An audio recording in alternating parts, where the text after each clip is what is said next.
Hello everyone, welcome you all to GS exams cracker. तो देखिए भाई, आरआरबी एनटीपीसी का आपका 12 जून का पहली शिफ्ट का जो एग्ज़ाम हुआ है उसके जो जीके जीएस के इम्पोर्टेंट क्वेश्चंस हैं वो हम देख लेते हैं।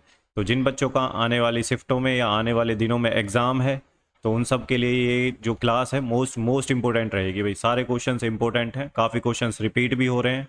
तो चैनल को सब्सक्राइब कर लें जिनका आने वाले दिनों में एग्ज़ाम है, और आपको जितनी भी शिफ्टों के जो क्वेश्चंस मिलेंगे जीके जीएस के वो यहीं मिलेंगे। ठीक है, सारे क्वेश्चंस ऑथेंटिक और रियल होंगे तो आपकी जो मार्क्स हैं उनको काफ़ी ज़्यादा बूस्ट करेंगे। ठीक है डियर लर्नर्स, तो चलिए स्टार्ट करते हैं ज़्यादा टाइम ना लेते हुए। और देखिए, अगर जिसके पास टाइम कम है वो 1.5 की स्पीड पे देख सकता है। हमारा मोटा है सिर्फ आपके मार्क्स जो है इम्प्रूव करना, आपका अच्छा स्कोर जो है गेन करें आप एग्ज़ाम में। तो यही हमारा मोटो है भाई। ठीक है, हमें एग्ज़ाम क्रैक करना है, कोई ज्ञानी नहीं बनना है।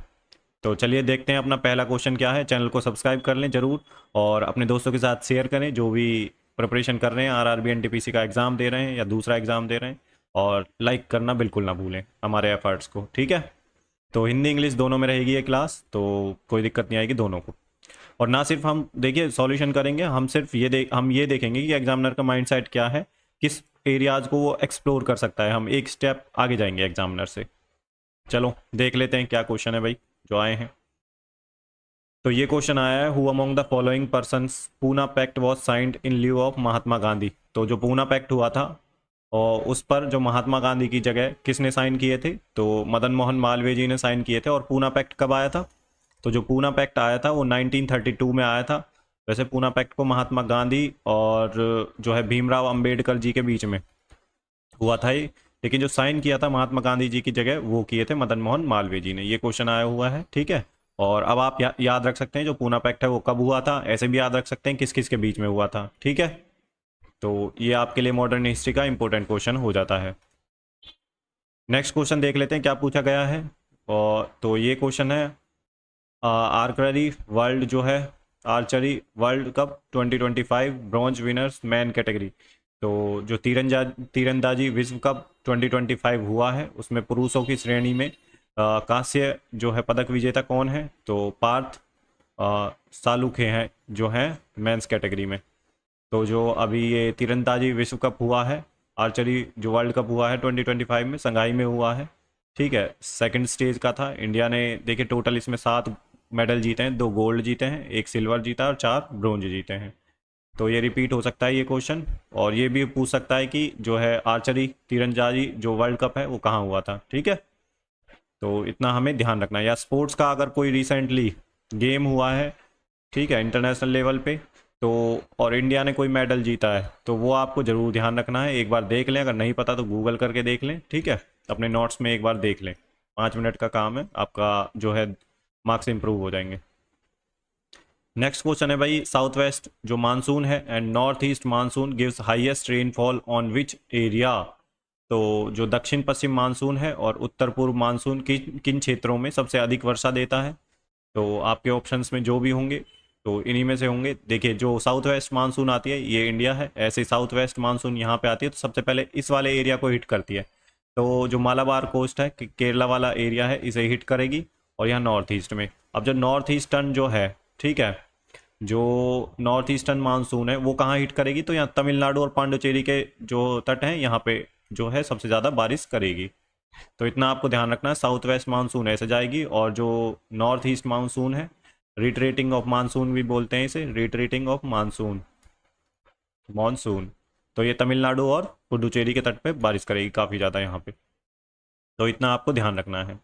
बाकी इसका साउथ वेस्ट मानसून का कई बार क्वेश्चन पूछा गया है, यहाँ वेस्टर्न घाट में भी काफ़ी बारिश होगी मालाबार कोस्ट पर। नेक्स्ट क्वेश्चन देख लेते हैं क्या है।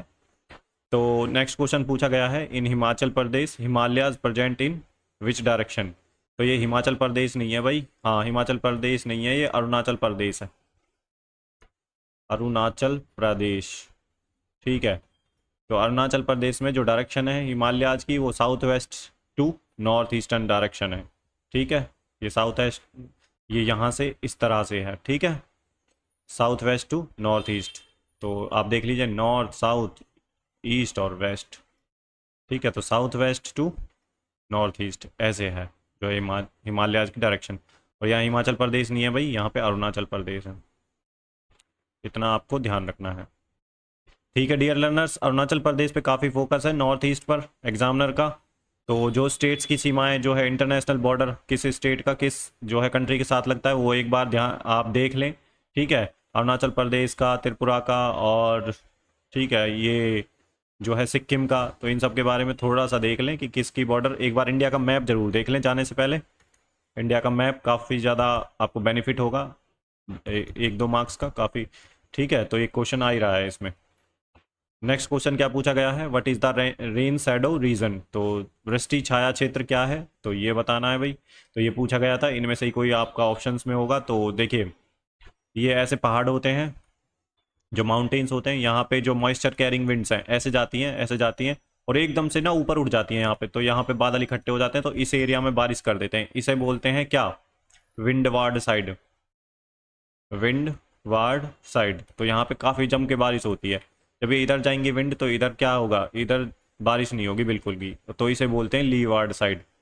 लीवार्ड साइड, या फिर इसे बोल सकते हैं सैडो रीजन, क्योंकि यहाँ पे बारिश नहीं होती है, सैडो रीजन।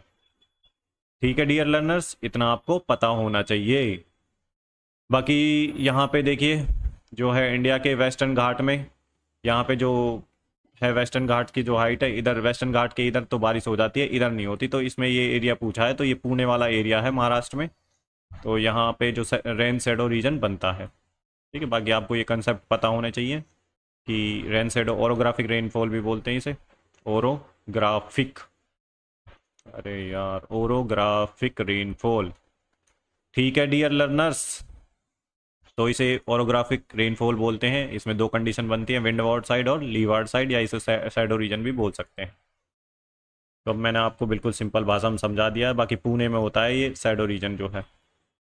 नेक्स्ट क्या क्वेश्चन पूछा गया है, where was 24th world development summit 2025 held. तो 24वां जो विश्व विकास शिखर सम्मेलन 2025 कहाँ पे आयोजित किया गया है, तो ये हुआ है भैया आपका नई दिल्ली में 5 से और 7 मार्च के बीच में। तो करंट अफेयर्स के क्वेश्चन आ रहे हैं, और करंट अफेयर्स के क्वेश्चन कौन सा पूछ रहा है, कोई अगर सबमिट हुई है जिसमें इंडिया ने पार्टिसिपेट किया है वो वाले क्वेश्चन पूछ रहे हैं। G20 की अगर सबमिट है तो वो इंडिया ने पार्टिसिपेट किया है, कहाँ पे हुई है और कौन सी है, ये जरूर ध्यान रखें भाई। ठीक है, एशियान की कोई सबमिट हुई है, कौन कौन सी कंट्री है, ये जरूर से ध्यान रखें, एग्जामिनर का फोकस इन्हीं एरियाज पे है। तो इंडिया ने जिस भी सबमिट में पार्टिसिपेट किया है रिसेंटली 2024 में या 2025 में, तो वो आपको रखनी है ध्यान। फटाफट से देख लें अगर नहीं पता है तो, क्योंकि ऑप्शन में आएगा तो आप तुरंत टिक कर देंगे। ठीक है, जरूर नहीं है याद करना, बस एक बार हमारा जो सबकॉन्शियस माइंड में थोड़ा सा याद रहे बस हमें, जो हम एग्जाम में टिक करके आए। नेक्स्ट क्या क्वेश्चन पूछा गया है, 2.5 दिन का झोंपड़ा जो है कंस्ट्रक्टेड बाय विच डायनेस्टी। तो 2.5 दिन का झोंपड़ा कहाँ है भाई, ये अजमेर में है। ठीक है, और किस डायनेस्टी ने बनवाया था, मामलुक डायनेस्टी ने बनवाया था, स्लेव डायनेस्टी। और दिल्ली सल्तनत के टाइम थी ये, दिल्ली सल्तनत की जो पहली डायनेस्टी थी, दिल्ली सल्तनत की पहली डायनेस्टी थी स्लेव डायनेस्टी, स्लेव डायनेस्टी।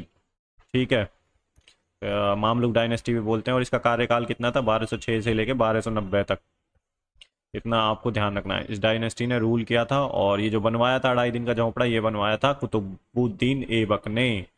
ठीक है, कुतुब मीनार भी इसी ने स्टार्ट करी थी, कुतुबुद्दीन ऐबक ने। ठीक है, तो इतना आपको ध्यान रखना है। बाकी आपको ये डायनेस्टीज पता होनी चाहिए, दिल्ली डायनेस्टी के ऊपर किस किसने रूल किया था, तो स्लेव डायनेस्टी, इसके बाद खिलजी डायनेस्टी आई थी, फिर जो है तुगलक डायनेस्टी, फिर सैयद डायनेस्टी, और फिर लोधी डायनेस्टी। तो ये आपको पता होना चाहिए। इसके बाद फिर आ गया था भाई मुगल एम्पायर, मुगल एम्पायर, इतना आपको ध्यान रखना है। और मुगल एम्पायर 1526 से लेके और 1707 तक चला था। और जो दिल्ली सल्तनत है इसने 1206 से लेके और 1526 तक रूल किया था, फिर इसके बाद मुगल एम्पायर आ गया था। ठीक है, तो नेक्स्ट क्वेश्चन देख लेते हैं क्या पूछा गया है, who was the governor general during world war 1। तो इस क्वेश्चन ये वाला जो क्वेश्चन है भाई पता नहीं किस तरीके से पूछा गया था, लेकिन गवर्नर जनरल के बारे में पूछा गया था यहाँ पे। तो इसका जो आंसर है वो लॉर्ड हार्डिंग है, और लॉर्ड हार्डिंग सेकंड, तो फर्स्ट वर्ल्ड वॉर के दौरान यही थे गवर्नर जनरल। 1915 में viceroy and governor general of India was Lord Hardinge second. Tenure इसका 1510 से लेके 1910 से लेके और 1916 तक। दिल्ली दरबार भी इसी के टाइम में लगा था, ये क्वेश्चन आया हुआ है दिल्ली दरबार। ठीक है, तो इतना आपको पता होना चाहिए। दूसरा ये भी पूछा हो सकता है भाई, नॉन कॉरपोरेशन मूवमेंट जो हुआ था उस टाइम पे जो है वायसराय या गवर्नर जनरल कौन था 1920 में, तो लॉर्ड क्लैम्सफोर्ड था। इतना आपको ध्यान रखना है। नेक्स्ट क्वेश्चन देख लेते हैं क्या पूछा गया है। तो how much percentage of reservation gives to EWS in 103rd constitutional amendment act. तो जो 103वां जो संविधान संशोधन अधिनियम हुआ है, EWS को कितने प्रतिशत का आरक्षण दिया गया है उसमें। तो 10% का जो है आरक्षण दिया गया है। तो इतना आपको पता होना चाहिए। 103rd, 104th, 105, 106 आपको पता होने चाहिए। नहीं पता तो एक बार गूगल कर लो और पढ़ लो।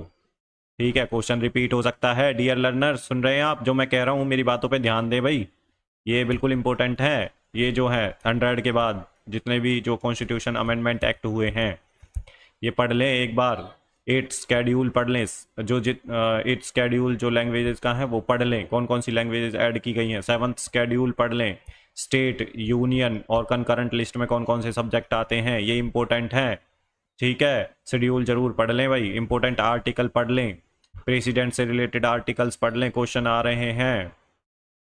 और पार्ट को जरूर देख लें एक बार रट के। पॉलिटी में लक्ष्मीकांत में पीछे दिया हुआ है, या फिर गूगल कर लें।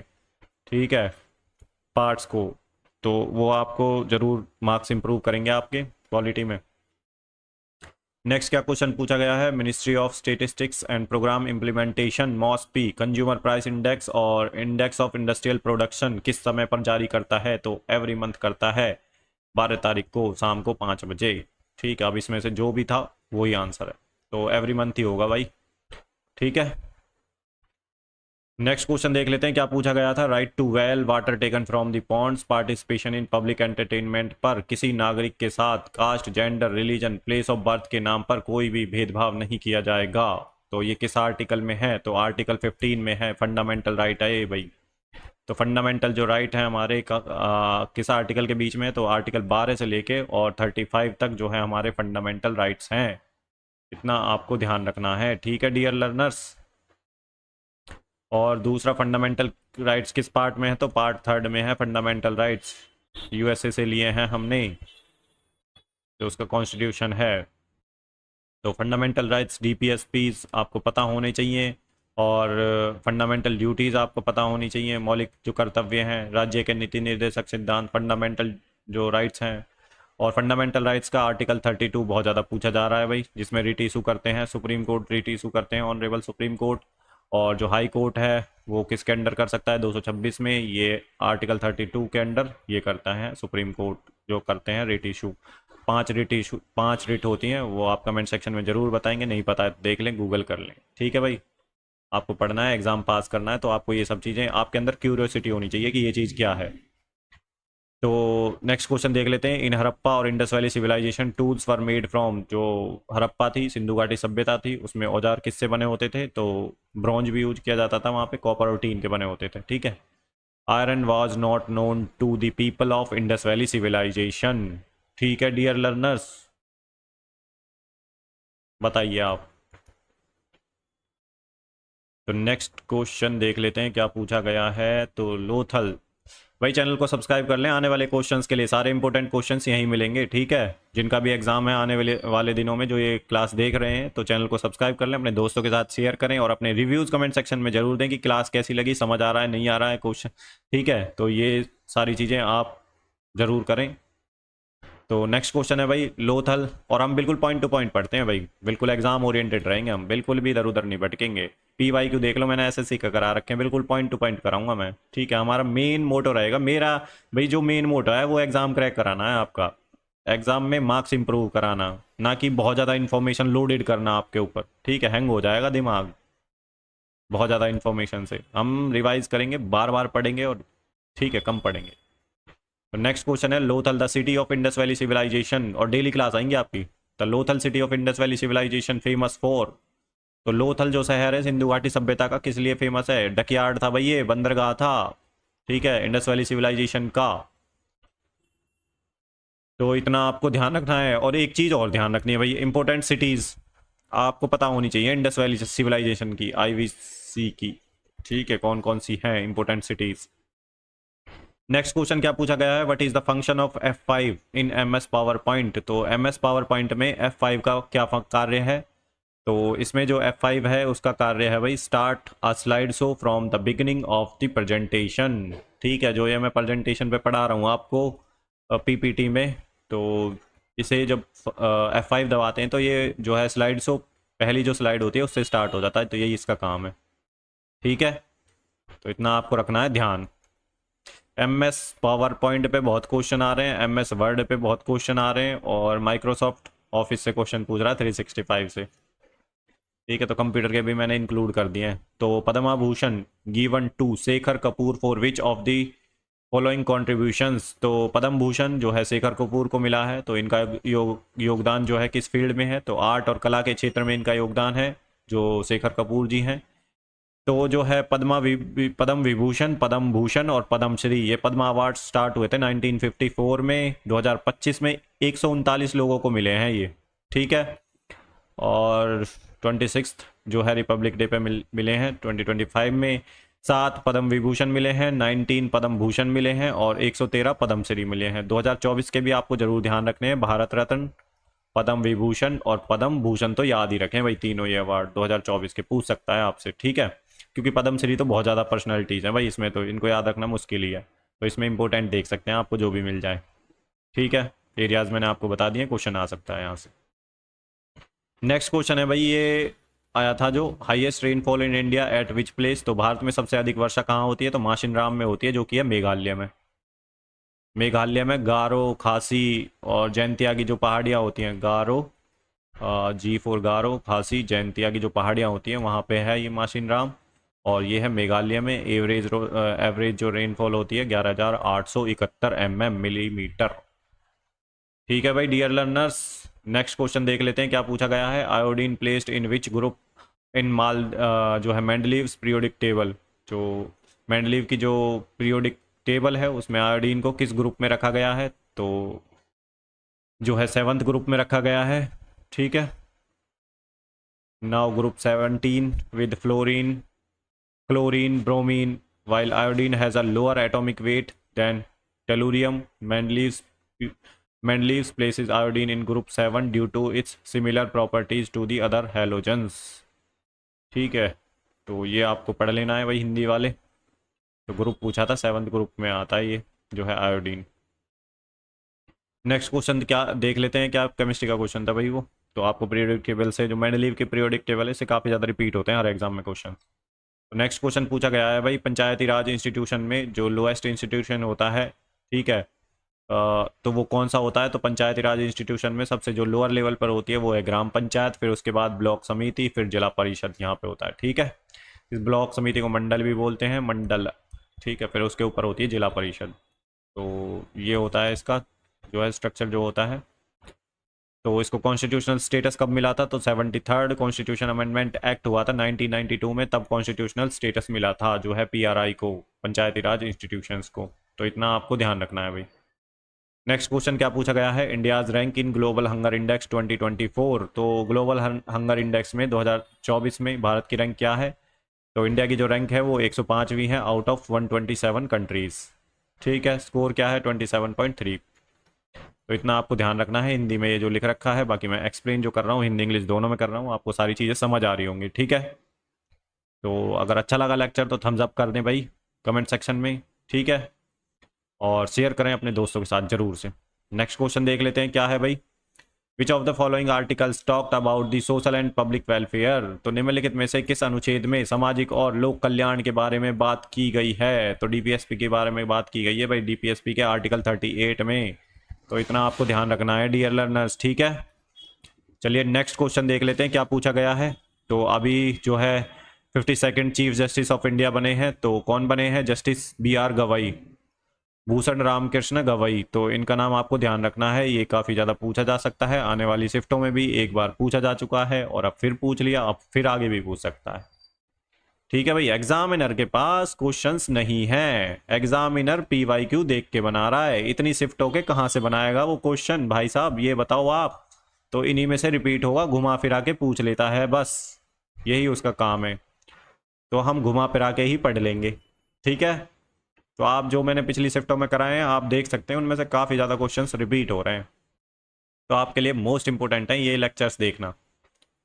तो नेक्स्ट क्वेश्चन जो आया था, south India's highest peak Anaimudi located between 3 mountain ranges, name the ranges. तो दक्षिण भारत की सबसे जो ऊंची चोटी है अनाईमुडी, 3 पर्वत श्रृंखलाओं के बीच स्थित है। तो इन श्रृंखलाओं का नाम पूछ लिया कौन कौन सी हैं, तो वो है भाई आपकी अन्नामलाई हिल्स, पलानी हिल्स और कार्डेमम हिल्स। ठीक है, तो ये आपको रखना है ध्यान। तो नेक्स्ट क्वेश्चन देख लेते हैं क्या पूछा गया है। तो which of the following shortcut is use to select a paragraph in MS word. तो control plus shift plus down arrow दबा लो पैराग्राफ को शिफ्ट करके, या फिर ट्रिपल क्लिक कर दो पैराग्राफ पे, तब भी ये हो जाएगा। ठीक है, सेलेक्ट करने के लिए पैराग्राफ को। नेक्स्ट क्वेश्चन पूछा गया है भाई इंदिरा 2025 एक्सरसाइज टुक प्लेस। तो इंदिरा 2025 जो एक्सरसाइज है वो कहाँ हुई है, इसके बारे में थोड़ा देख लेते हैं। इंदिरा इंडिया और रसिया के बीच में है। 2025 में जो एक्सरसाइज हुई है वो हुई है चेन्नई और बे ऑफ बंगाल में, 28 मार्च से लेकर 2 अप्रैल 2025 तक। 14th एडिशन था इसका जो है इंदिरा एक्सरसाइज। आई से इंडिया, IND से इंडिया और RA से रसिया। तो ऐसे ही जनरली इनके नाम होते हैं एक्सरसाइजेज के। ठीक है, इंडिया आई होगा जहाँ पे वो इंडिया होगा, और फिर दूसरी कंट्री जो पार्टिसिपेट करेगी उसका नाम भी होगा आधा। ठीक है, एक्सरसाइज से क्वेश्चंस काफ़ी आ रहे हैं। ठीक है, तो एक्सरसाइज पता होने चाहिए, 30-35 एक्सरसाइज इंपॉर्टेंट है, वो याद रख लें, वहीं से क्वेश्चन फंस जाएगा। तो क्लाइमेट चेंज परफॉर्मेंस इंडेक्स 2025 में इंडिया की रैंक, रिपीटेड क्वेश्चन, कई बार रिपीट हो चुका है इन्हीं एग्जाम्स में। ठीक है, RRB NTPC में। तो 10th है भाई इंडिया की रैंक जो है, और डेनमार्क ने टॉप किया। जो स्कैंडिनेवियन कंट्रीज हैं वही टॉप करती हैं मोस्टली इन वाली चीज़ों को। ठीक है, तो डेनमार्क ने टॉप किया है, इंडिया की रैंक 10वीं है इसमें। नेक्स्ट क्वेश्चन देख लेते हैं क्या पूछा गया है। What was the change in per capita income in after 1991 economic policy. तो 1991 की आर्थिक नीति के बाद प्रति व्यक्ति आय में क्या बदलाव आया। तो इंक्रीज हुई है भाई प्रति व्यक्ति जो आय हुई है। India's per capita income significantly increase following the 1991 economic reforms. Before 1991 per capita income was $300.10 और आफ्टर 1991 तो ये हो गया इतना डॉलर। ठीक है, तो इंक्रीज हुआ है भाई per capita income. Next question जो पूछा गया है, PM-E ड्राइव योजना रिलेटेड टू, तो किससे संबंधित है। तो PM-E drive scheme related to government of India to promote the development and adoption of electric vehicle. Background में भाई आपको थोड़ी आवाज़ आ रही होगी। ठीक है, तो रोड है साइड में भाई जहाँ पे मैं रिकॉर्ड कर रहा हूँ रूम्स में। ठीक है, तो आवाज़ आती है थोड़ी, एक तो भाई गर्मी बहुत हो रही है, देख लो भाई ग्लोबल जो वार्मिंग है उसका कितना इफेक्ट है। ठीक है, दिल्ली में इतनी गर्मी है बहुत ज़्यादा। कल तो NDMA की गाइडलाइंस भी आ गई भाई, बाहर ना निकलें, आप बेहोश हो सकते हैं। तो भाई आप लोगों से रिक्वेस्ट है, आपका एग्ज़ाम है, एग्ज़ाम सेंटर पर जाके अपना पानी वानी आराम से कैरी करें। ठीक है, और छाया में ही बैठें ज़्यादातर। अगर आपको वेट करना पड़ रहा है एग्ज़ाम के लिए थोड़ा सा, आप पहले ही चले जाते हैं, मैं मानता हूँ बच्चों पर, लेकिन गर्मी बहुत ज़्यादा है भाई, अपना छतरी वगैरह साथ में लेके जाएं, और अपने पानी वगैरह का इंतज़ाम ज़रूर कर लें। ठीक है, पानी की बॉटल ज़रूर कैरी कर लें क्योंकि बहुत ज़्यादा टेम्परेचर है भाई। तो देख लेते हैं, इसका एम था to develop the electric vehicle manufacturing ecosystem, provide incentives for EVs and set up EV charging infrastructure. तो ये आपको ध्यान रखना है, स्कीम्स के ऊपर क्वेश्चन आ रहा है। ठीक है भाई, तो नेक्स्ट क्वेश्चन देख लेते हैं। तो यहाँ पे हमारे ख़त्म होते हैं जितने भी क्वेश्चन थे भाई, इंपॉर्टेंट क्वेश्चंस वो सारे करा दिए हैं। बाकी देखिए भाई, जिनका आने वाले दिनों में एग्ज़ाम है वो ज़रूर से भाई अपना ध्यान रखें हेल्थ का भी। और देखिए क्वेश्चंस जो है मैं सारी शिफ्टों के करा रहा हूँ, यहाँ पे जितने भी इंपॉर्टेंट क्वेश्चंस हैं मैं सारे करा रहा हूँ। तो आप चैनल को सब्सक्राइब कर लें आने वाली क्लासेस के लिए, अपने दोस्तों के साथ शेयर ज़रूर करें, उन्हें भी इस चीज़ का फ़ायदा हो जाए ताकि। ठीक है, हिंदी इंग्लिश दोनों में है, कई बार इंग्लिश वालों को हिंदी में समझ नहीं आता और हिंदी वालों को इंग्लिश में समझ नहीं आता, इसलिए मैंने दोनों का ध्यान रखा है, तो दोनों देख सकते हैं भाई। ठीक है, तो चलिए भाई यहीं पे हम अपनी क्लास को समाप्त करते हैं, मिलते हैं नेक्स्ट क्लास में नए क्वेश्चंस के साथ और एक नई एनर्जी के साथ। तब तक अपना ध्यान रखिए, गुड बाय, जय हिंद।